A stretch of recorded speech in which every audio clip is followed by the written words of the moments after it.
미국 조지아주에서 한국인 300여 명이 구금된 지 닷새째인데요. 이르면 내일 이들을 태울 전세기가 미국으로 출발합니다. 정철진 경제평론가와 짚어보겠습니다. 안녕하십니까? 네, 안녕하십니까? 네. 네. 자, 우리 정부는 자진 출국이라고 했지만 미국에서는 추방이다 이런 목소리가 나왔어요. 이 네. 두 가지가 어떻게 다른 건가요? 크게 한 3가지 정도로 가름이 날 것 같습니다. 지금 이야기하는 것이 일단 우리는 자진 출국을 기대를 하고 있습니다. 이 자진 출국이라고 하면 셀프 디포테이션이라고 해서 특히 뭐 트럼프 정부 들어서는 오히려 이것이 활성화가 되어 있거든요.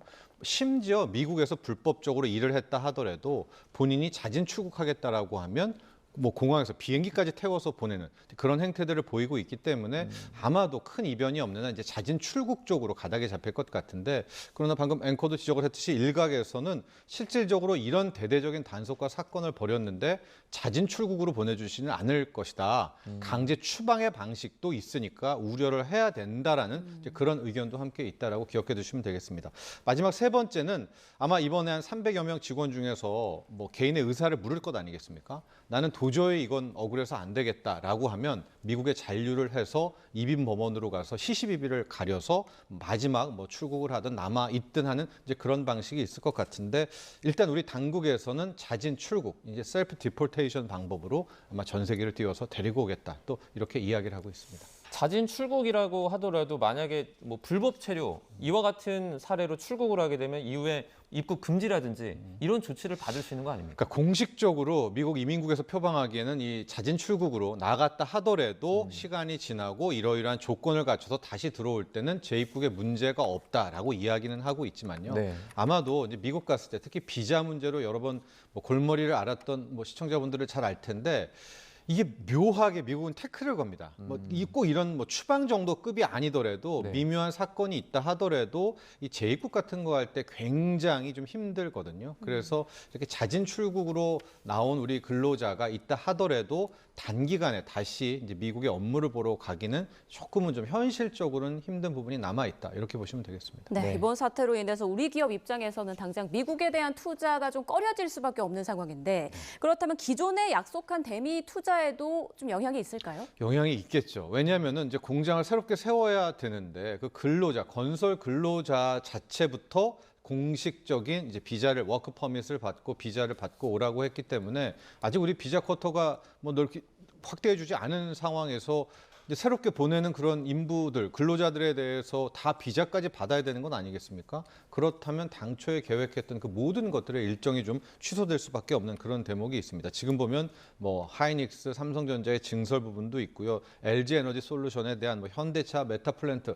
여러 가지 지금 미국 투자가 약속이 돼 있고, 그거 외에도 우리 지금 한미 뭐 상호 관세 협상 때문에 3,500억 달러 플러스 1,500억 달러의 또 민간 펀드까지 조성되지 않았었습니까? 예. 그런데 이게 우리 인력은 들어가지 못한다라는 또 그런 역설적인 상황이 좀 나오고 있어서 과연 트럼프 행정부가 왜 이런 좀 모순적인 행동을 했을까? 즉, 미국에 들어와라, 투자해라 해놓고 막상 일할 인력에 대해서는 이렇게 강하게 뭐 태클, 뒤통수를 친 이 부분에 대한 미스터리가 좀 남아있는 것 같아요.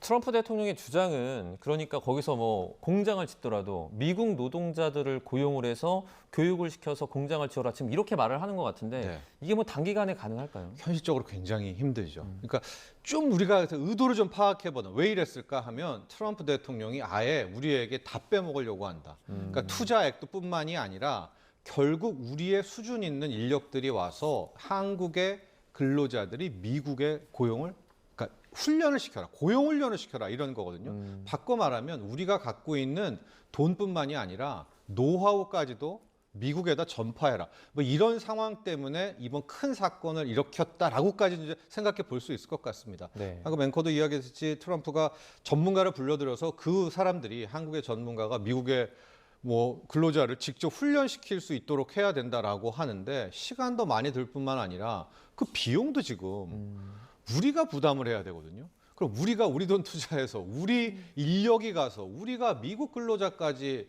교육을 시켜야 되는지 이런 상황까지 지금 몰아붙인다라고 한다면 예. 상당 부분 이런 점들에 대해서는 좀 강하게 어필해야 되지 않을까 이런 생각합니다. 네, 일단 우리 한국인 근로자들이 무사하게 돌아오는 것부터 좀 이뤄져야 할 텐데 이르면 내일 오전 이제 구금된 한국인들을 태울 전세기가 출발할 예정이라고 하더라고요. 네. 좌석이 뭐 300석 이상이다라고 하는 거 보니까 한꺼번에 올 수도 있고 좀 나눠서 올 수도 있겠어요. 네, 아마 오늘 오후에 그 조현 이제 장관이 외무부 장관이 도착을 하게 될 것 같고 지금 가면서의 계획은 말씀하신 대로 내일 전세기가 같이 이번에 이제 구금돼 있는 분들을 다 데리고 이제 오는 그런 방식을 할 텐데 앞서도 얘기했지만은 의사를 좀 물어볼 것 같습니다. 그래서 뭐 추방이든 아니면 이게 자진 출국이든 확인을 하고 개인별 의사도 좀 물어봐서요. 또 남아 있을지에 대한 것까지 확인할 것 같으니까 제 생각에는 좀 큰 이변이 없다면 자진 출국의 방식으로 이번에 있던 분들을 다 데리고 오는 아마 그런 행태가 되지 않을까라고 보고 있습니다. 네. 자, 조윤 장관이 이제 워싱턴 DC에 도착을 할 텐데 루비오 국무장관을 만나서 좀 이렇게 협상을 하면 그 절차, 그러니까 일정을 조금 당길 수도 있습니까?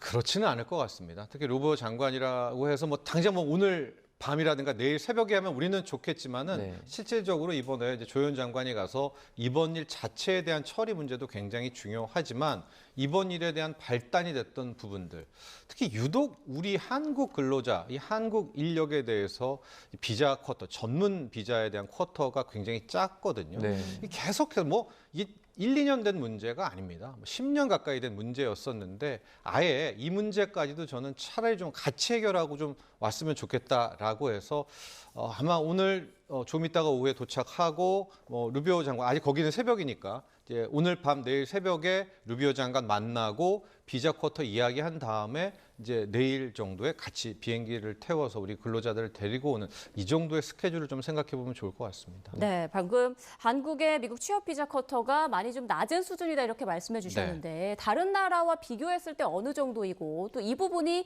이번 계기로 좀 개선이 가능한 부분인지 이 부분도 궁금하네요. 그렇죠. 이제 이스타 비자야 뭐 쉽게 잘 나오는 거고요. 예. 뭐 관광 비자, B원 비자 뭐 이런 것들, 뭐 학생들 F1 비자 이런 걸 텐데 우리가 원하는 건 이런 비자가 아니죠. 크게 두 가지 정도인데요.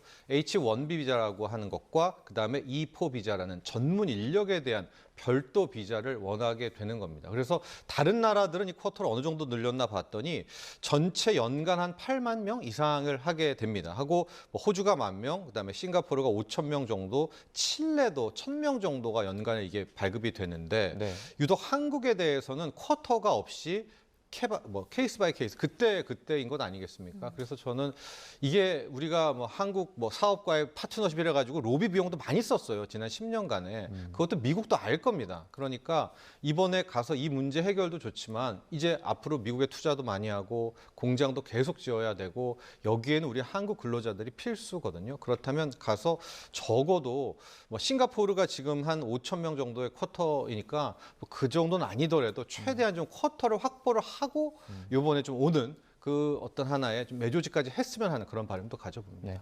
지금까지 교역을 많이 하지 않았습니까, 미국과? 그런데 그런 과정에서도 아직까지 이렇게 쿼터가 확보되지 않은 건 좀 어떤 이유라고 그렇죠. 보십니까? 아마 그 여러 가지 측면이었던 것 같아요. 뭐 그쪽에서는 뭐 한국에 대해서 오히려 뭐 더 믿을만해서 그래서 우리를 안 줬다 뭐 이런 또 약간의 역설적인 그런 반응도 있기는 한데 이게 관행으로 굳다 보니까 뭐 그 누구도 미국 쪽이든 한국 쪽이든 더 먼저 신경을 쓰지 않았던 그런 상황이었었고 특히 이렇게 미국에 대한 투자들이 갑자기 급부상된 게 이제 바이든 때 IRA라고 해서 뭐 투자하면 세금 깎아주겠다. 그때부터 좀 투자 활성화가 된 부분 아니었었습니까? 그렇기 때문에 아마 본격적으로 코로나19 이후에 2022년부터 불거졌었기 때문에 네. 저는 이런 큰 사건의 해결에 그치지 않고 이야기해줬던 이 비자 쿼터까지도 이번에 함께 좀 풀어오기를 강력히 희망해 보도록 하겠습니다. 네. 자, 조현 외교부 장관은 이미 미국 워싱턴 DC에 도착했다라고 지금 확인이 됐고요. 외교부에서는 앞서 속보로 전세기 10일 미국 출발을 목표로 하고 있다라고 밝혔는데 정확한 시점이 또 정해지면 저희가 또 소식 전해드리겠습니다. 지금까지 정철진 경제평론가와 함께했습니다. 고맙습니다. 고맙습니다.